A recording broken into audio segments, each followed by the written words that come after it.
Hola, ¿cómo están? Mi nombre es Leonel Alcaraz, soy profesor en artes visuales y artista plástico. En esta ocasión armé un top de los 10 cuadros que personalmente más me gustan, o me emocionan o me llaman la atención. Tengan en cuenta que este es un top subjetivo, así que con ustedes hago este pequeño top justamente como para promover un poco el arte nacional, debatirlo y compartirlo con todos. Número 10. Dragón Blanco, Ciruelo. Gustavo Cabral, más conocido como Ciruelo, nació en Buenos Aires el 20 de julio de 1963. Es un artista argentino del rubro fantástico, especializado en dragones. Actualmente es reconocido a nivel mundial como uno de los más importantes ilustradores y referentes del arte fantástico o fantasía épica, género que representa una temática básicamente mágica o sobrenatural. Es además el creador y desarrollador de la técnica de Petropictos, en el cual dibuja o pinta sobre piedra sin alterar su forma original, encontrando figuras en ella y logrando así una peculiar escultura. En parte se inclinó hacia la pintura fantástica en busca de libertad para la elección de colores, ya que es daltónico. Usualmente es su esposa Daniela quien lo ayuda a la elección de los colores en sus ilustraciones. En esta obra, que la titularemos Dragón Blanco, el artista demuestra la capacidad no solo de manipular con gran habilidad en la creación de criaturas fantásticas, sino también darle un contexto. Las nubes que se asoman a lo lejos, por momentos, nos roban el protagonismo. Creo que la primera vez que les prestaba atención a las nubes fue por este cuadro. Número 9. Manifestación, de Antonio Berni. Antonio Berni es uno de los creadores más trascendentales del arte argentino y latinoamericano, y una de las figuras más relevantes del arte del siglo XX, al ser capaz de aunar la tradición figurativa de la pintura con las vanguardias. Nació el 14 de mayo de 1905 en Rosario, provincia de Santa Fe. Sus primeros contactos con la creación fueron muy tempranos. Con 15 años expuso por primera vez en el Salón Mari de Rosario y en 1923 lo hizo en la Galería Whitcomb de Buenos Aires, donde su trabajo tuvo una buena acogida por la prensa. 2 años después viaja a Europa para seguir formándose como pintor gracias a una beca que le concede el Jockey Club de su ciudad natal. Su primera escala es Madrid, donde se entusiasma con la pintura de Velázquez y el Bosco. En 1928, Berni conoce a Louis Aragon y Andrés Breton, y el filósofo marxista Henri Lefebvre, quien lo iniciará en el marxismo, con quien comparte la idea del compromiso del arte con la revolución. En cuanto a su obra Manifestación, se destaca por la armonía y equilibrio superlativo. Los rostros se superponen y las expresiones llaman la atención dentro de una perspectiva acelerada desde una visión elevada. La expresividad de los rostros de los trabajadores, sus rasgos y características hacen que tenga una riqueza plástica, que lejos de ser una obra académica, nos pone en jaque ante la tristeza y angustia de los personajes. Número 8. Matinal, Juan Lascano. Pintor realista nacido en la ciudad de La Plata, Argentina, en 1947. Sus padres, sensibles y amantes del arte, descubrieron tempranamente sus condiciones, y aunque el derecho era la tradición de su familia, no dudaron en estimular. En la adolescencia, tomó clases con Vicente Puig. En 1966 viajó a España y en el Museo del Prado descubrió la obra del gran maestro del realismo, Diego Velázquez. Cautivado por los magníficos paños y el resplandor de la luz de la textura de los bronces, descubrió el rumbo a seguir. A los 20 años inauguró su primera exposición. Lleva realizadas 50 muestras individuales. Autor de naturalezas muertas, bodegones, desnudos y paisajes. Es además un reconocido retratista. En cuanto a la obra, me atrapó por la combinación del todo. ya que descubrí esta obra por un video en YouTube, el cual se llama 5 minutos con Juan Lascano. En este video, el pintor lo realiza de cero, el relato del mismo, la manera de pintarlo, su filosofía y acompañado de una música totalmente acorde, hicieron que cada vez que pueda ponga este video y admire la destreza de Lascano. Es por eso que entra en este top. Número 7. Crepúsculo, de Benito Quinquela Martín. Benito Quinquela Martín nació en Buenos Aires el 1 de marzo de 1890, cuyo nombre de nacimiento fue Benito Juan Martín. Fue un pintor argentino, hijo de progenitores desconocidos que lo abandonaron en la casa de los niños Espósito. 7 años después fue adoptado por la familia Chinchilla, dueños de una carbonería. Quinquela Martín es considerado el pintor del puerto y es uno de los pintores más populares del país. Sus pinturas portuarias muestran la actividad, vigor y rudeza de la vida diaria de los portuarios. Le tocó trabajar de niño cargando bolsas de carbón y dicha experiencia influenciaron la visión artística de su obra. Exhibió sus obras en varias exposiciones realizadas en el país y en el extranjero. Logró vender varias de sus creaciones y otras tantas las donó. Con el beneficio económico obtenido por estas ventas, realizó varias obras solidarias a su barrio, entre ellas una escuela museo conocida como Escuela Pedro de Mendoza. Todo cuanto hice, cuanto conseguí, se lo debo a mi barrio. Por eso a mis donaciones las considero devoluciones. No tuvo una educación formal en arte, sino que fue autodidacta, lo que en varias ocasiones lo llevó a sufrir menosprecios de la élite artística y de la crítica hacia su trabajo y sus obras. Usó como principal instrumento de trabajo la espátula en lugar del tradicional pincel. Según una de las guías del museo, me comentó que Quinquela utilizaba a menudo carbonato de calcio. Eso aumentaba la carga matérica, la cual era trabajada por el pintor como si fuese un albañil con una espátula.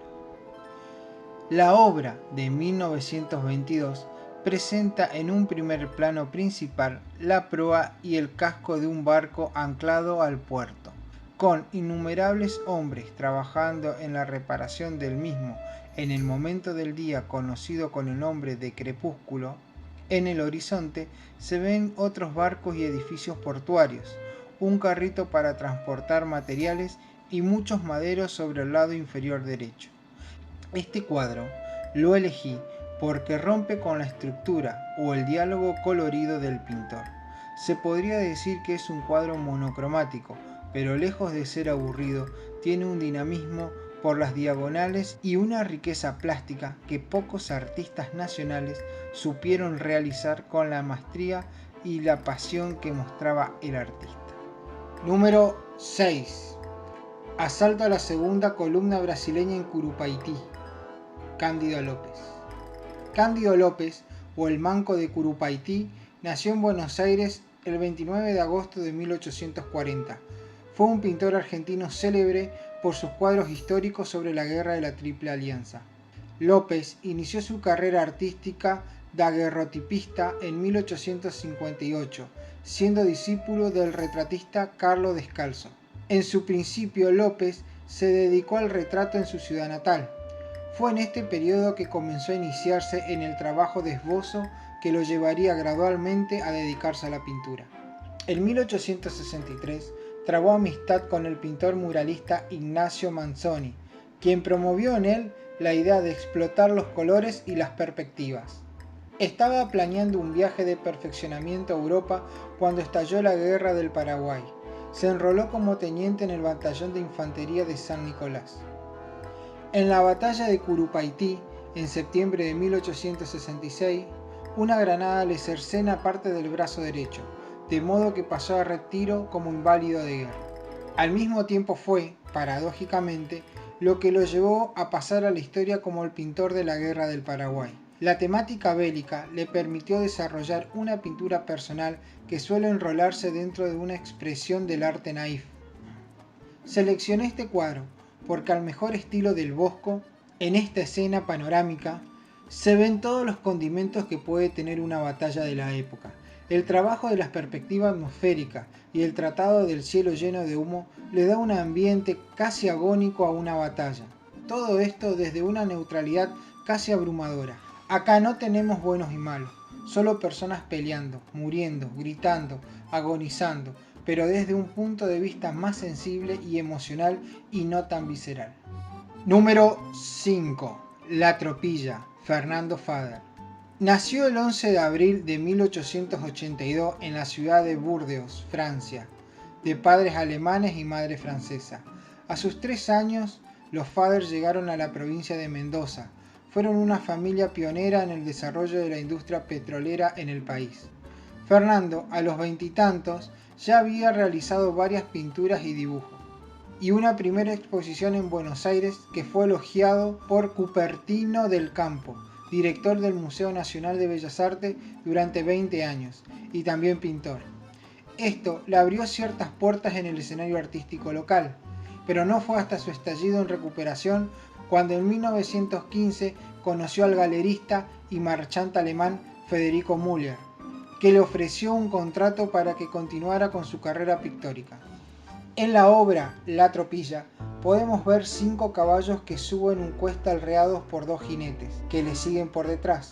4 son alazanes de pelaje marrón y uno es blanco que se diferencia del resto, no solo por su color, sino por su actitud, y mira a lo lejos como si estuviera ajeno al ímpetu de sus compañeros. Está claro que los dueños de la imagen no son las personas que conducen la tropilla, sino la majestuosidad del tratamiento de los caballos con una paleta de colores baja, de grises y pardos. Yo no miro sino como pintor. Cuando miro la naturaleza, una piedra, un tronco de árbol, una vaca o un cerdo, lo miro ya pintado, vale decir tamizado por mi espíritu pictórico. Número 4. Hadas de la Patagonia, Ricardo Selma. Ricardo Selma nació en Buenos Aires en 1975. Es el sexto de 7 hijos de un matrimonio de empleados públicos con una gran cultura y disfrute de las artes, música, pintura, literatura. Se crió en una casa de barrio de Almagro, en la calle Lesica. Junto al lado vivía un pintor, al que solía visitar junto a su padre, el maestro Antonio Berni. Con los años tomé dimensión de estos encuentros y emprendí la fortuna que tuve de conocer a un grande siendo tan chico. Pintar y dibujar formó siempre parte de su vida, y desde los 5 años tomó clase en los talleres de grandes artistas, como José Alberto Marchi, Claudio y Julio Barragán y Alejandro Boin, entre otros. A los 16 años realizó su primera muestra individual. En cuanto al cuadro, tengo que decir que es totalmente subjetiva mi decisión, ya que es un cuadro comestible visualmente y que impacta por el alto nivel académico. El trabajo de la piel y la transparencia de las alas hacen que me enamore de la técnica, y las telas con el fondo me llevan a una poética visual de la cual no puedo dejar de ver. Conceptualmente, es una obra que está en proceso, ya que estamos hablando de un artista joven y que continuamente se renueva. Número 3. El despertar de la criada, Eduardo Sívori. Eduardo Sívori fue un pintor argentino considerado el introductor del realismo pictórico de fines del siglo XIX y uno de los más importantes exponentes junto a Ernesto de la Cárcova. Sívori inicia su etapa naturalista en Argentina presentando su obra El despertar de la criada en la Sociedad Estímulo de Bellas Artes en 1888. Un año antes, en 1887, la pintura había sido presentada en el Salón de París. Fue uno de los fundadores de la Sociedad Estímulo de Bellas Artes en Buenos Aires, antecedente directo de la Academia Nacional de Bellas Artes. Aun cuando el título y algunos elementos de la composición lo connotan, la pintura pertenece al género que a lo largo del siglo XIX fue campo de batalla de la audacia modernistas. No hay narrativas en la escena, se limita a presentar el cuerpo de una muchacha joven en el que se lee su pertenencia a la clase trabajadora. Un foco de luz dirigida desde la izquierda ilumina ese cuerpo que se destaca con intensidad dramática sobre el fondo neutro de la pared del fondo. La piel de la muchacha es oscura, sobre todo en las zonas que el cuerpo de una mujer de trabajo se veía expuesto al sol.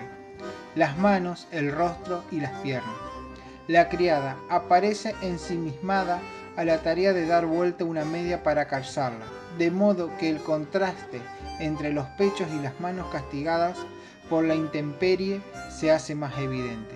Cruzadas unas sobre otras, las piernas gruesas y musculosas se destacan con un tratamiento naturalista que se detiene en la representación minuciosa de unos pies toscos y maltratados. El pubis, invisible tras las piernas cruzadas, se ubican en el centro exacto de la composición. Ninguno de estos detalles pasó inadvertidos a los críticos que, tanto en París como en Buenos Aires, comentaron el cuadro en 1887. Fue pintado en París, quien, tras haber logrado su aceptación en el Salón Anual, lo envía a Buenos Aires ese mismo año, sabiendo de antemano que su exhibición despertará polémica. Fue el primer gesto vanguardista de la historia del arte argentino. Número 2. La Vuelta del Malón, Ángel de la Valle. La Vuelta del Malón es una pintura al óleo del pintor argentino Ángel de la Valle. Realizada en el año 1892, fue el primer cuadro pintado en gran formato que representó la temática indígena en Argentina. Nos muestra una visión romanticista europea que se encuentra dentro de una composición áurea. Medidas: 1,86,5 m por 2,92 m. Esta obra está llena de connotaciones de una riqueza plástica con una narrativa tan rica como inacabable. En una interpretación personal, ¿qué pasa entre la cautiva y el indio? Parecieran dos escenas totalmente distintas.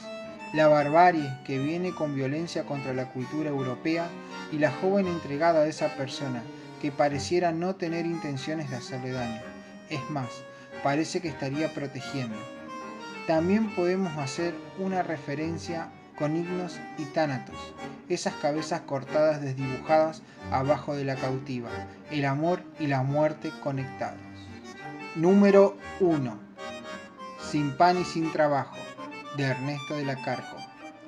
Sin pan y sin trabajo es el primer cuadro de tema obrero con intención de crítica social en el arte argentino.